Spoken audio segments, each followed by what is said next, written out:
Pemirsa bakamlah melakukan shadowing dan mengusir kapal China Coast Guard. China Coast Guard 54 Kill November, Tanjung Datuk 30. Percakapan itu bukan dari film perang. Itu terjadi di laut kita, di halaman rumah kita.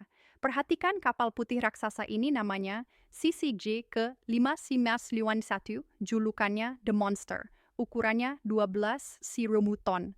Untuk perbandingan, kapal perang Frega tercanggih milik Indonesia, ukurannya bahkan tidak sampai setengahnya. Kapal ini bukan sekadar lewat, dia parkir berhari-hari di dalam zona ekonomi eksklusif di Indonesia. Sementara, kita sibuk dengan hiruk-pikuk politik di Jakarta. Di ujung utara sana, diam-diam pagar rumah kita sedang digeser. Dunia gempar ketika Tiongkok merilis peta standar edisi terbaru, bukan lagi 9 garis putus-putus, tapi sekarang menjadi 10 dasline. Garis itu melengkung jauh ke selatan memotong Laut Natuna. Seolah-olah laut leluhur kita adalah kolam renang pribadi mereka. Banyak pakar geopolitik memprediksi tahun 2026 akan menjadi titik didih saat mata dunia tertuju ke Timur Tengah dan Eropa. Naga dari utara ini mungkin akan melakukan langkah terakhirnya untuk mengunci Laut Cina Selatan selamanya. Apakah Natuna akan hilang dari peta Indonesia? Dan kenapa pemerintah kita seolah hati-hati sekali merespons ini? Siapkan kopi kalian. Kita akan bedah skenario mengerikan ini sampai ke akarnya.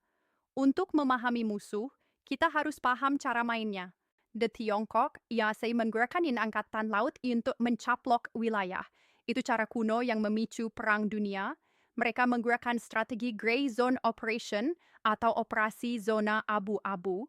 Mereka mengirim ribuan kapal nelayan yang sebenarnya adalah milisi maritim terlatih membanjiri laut kita. Ini disebut salami slicing tactic, mengiris tipis-tip. Hari ini mereka kirim 1 kapal, kita diam. Besok 5 kapal, kita diam. Bulan depan 100 kapal. Saat kita sadar, laut itu sudah penuh. Jika TNI AL menembak kapal nelayan itu, Tiongkok akan berteriak ke dunia internasional. Lihat, tentara Indonesia membantai nelayan sipil. Mereka memutarbalikkan fakta playing victim. Tapi jika kita diamkan, mereka akan membangun poster depan. Lihat apa yang terjadi di Kepulauan Spratly. Dulu cuma karang kosong. Sekarang jadi pangkalan militer lengkap dengan landasan pacu jet tempur dan radar rudal. Jarak pangkalan ini ke Natuna. Cuma selemparan batu bagi jet tempur supersonik, inilah yang membuat para jenderal di Jakarta tidak bisa tidur nyenyak. Fakta pahitnya kita tersandra. Tiongkok adalah mitra dagang terbesar Indonesia, investor terbesar di hilirisasi nikel, kreditur infrastruktur strategis. Bayangkan skenario ini. Pagi hari TNI menembak kapal Coast Guard China. Sore harinya Beijing bisa menyetop impor batu bara dan sawit dari Indonesia, menarik ribuan tenaga ahli dari proyek smelter, dan menekan rupiah sampai hancur. Kita nih bisa menang di laut selama 1 jam, tapi kita akan bangkrut di darat selama 10 tahun. Itulah kenapa strategi Indonesia adalah diplomasi sunyi. Di depan kamera kita bersahabat, tapi di belakang layar kita memperkuat pertahanan. Pemerintah kita sedang bermain akrobat di atas tali tipis. Salah langkah sedikit, kita jatuh ke jurang resesi atau jurang perang. Kalau kalian ingin tahu masa depan Natuna, jika kita lengah, lihatlah tetangga kita Filipina. Mereka berhadapan langsung dengan Tiongkok di Beting Scarborough dan Second Thomas Shesh. Kondisinya mengerikan. Kapal logistik Filipina ditembak water cannon bertekanan tinggi sampai kacanya pecah dan tentaranya terluka. Kapal mereka ditabrak sengaja. Bedanya Filipina memilih jalan keras. Mereka merangkul Amerika Serikat, membuka pangkalan militer untuk AS Navy. Hasilnya, laut mereka jadi medan tempur proksi antara Washington dan Beijing. Apakah Indonesia mau seperti itu? Menjadi pion Amerika untuk melawan Cina. Doktrin kita bebas aktif. Kita tidak mau jadi kacung Amerika, tapi juga tidak mau diinjak Tiongkok.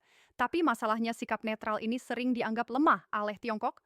Mereka berpikir, Indonesia nggak bakal berani macam-macam, mereka butuh duit kita. Di tahun 2026, ujian netralitas ini akan mencapai puncaknya. Apa sih yang sebenarnya mereka cari? Ikan? Ikan memang banyak, tapi harta sesungguhnya ada di dasar laut. Energi, blok Tuna, dan blok Isnuna menyimpan cadangan gas alam raksasa. Ini adalah baterai masa depan Indonesia, Tiongkok. Sebagai pabrik dunia house energy, mereka mengklaim wilayah ini bukan karena sejarah, tapi karena resource hunger, kelaparan sumber daya. Tahun lalu, kapal Coast Guard China mondar-mandir mengintimidasi proyek pengeboran harbor energi di Natuna. Pesannya jelas, jangan ambil gas di sini tanpa izin kami. Ini adalah pelanggaran kedaulatan yang nyata. Mereka mendikte apa yang boleh dan tidak boleh kita lakukan di tanah air kita sendiri. Mari kita bicara jujur, head to head. Kekuatan militer kita kalah jauh. Tiongkok punya 3 kapal induk, ratusan kapal perusak, dan kapal selam nuklir. Tapi dalam perang pertahanan kita punya keuntungan geografis. Kita adalah tuan rumah. Strategi TNI bukan untuk mengalahkan Cina di laut terbuka itu bunuh diri. Strategi kita adalah A2, antiksis area denial bikin mereka sakit kalau berani masuk. Kita beli 42 jet Raval. Kita pesan kapal selam Scorpion yang senyap. Kita pasang rudal anti-L di pulau-pulau terluar Natuna. Tujuannya satu, memberi sinyal bahwa biaya untuk menyerang Indonesia itu sangat mahal. Pulau Natuna besar sekarang sedang diubah menjadi kapal induk tak bisa tenggelam. Landasan pacu diperpanjang, hanggar drone dibangun, bunker logistik disiapkan. Nah, di tahun 2026, Natuna akan menjadi benteng terkuat di utara Indonesia. Pertanyaannya, apakah benteng ini siap sebelum badai datang? Kenapa 2026? Karena di tahan-tahan mendatang, Amerika Serikat mungkin akan sibuk dengan konflik Taiwan atau masalah domestik mereka sendiri. Saat polisi dunia lengah, itulah saat maling beraksi. Tiongkok mungkin akan meningkatkan tekanan di Natuna, menguji batas kesabaran Presiden Indonesia yang baru. Skenario terburuk, kita kehilangan akses ke laut kita sendiri seperti nelayan Filipina. Skenario terbaik, diplomasi kita berhasil dan kekuatan militer kita cukup membuat mereka segan. Tapi ingat, diplomasi tanpa senjata adalah musik tanpa alat musik. Kosong. Kedaulatan itu mahal dan harganya mungkin harus dibayar dengan ketegangan ekonomi atau bahkan darah. Sekarang bola ada di tangan kita. Apakah kita rela menukar kedaulatan laut demi investasi dan kereta cepat? Atau kita berani bilang cukup meskipun harus makan singkong karena dimusuhi raksasa ekonomi?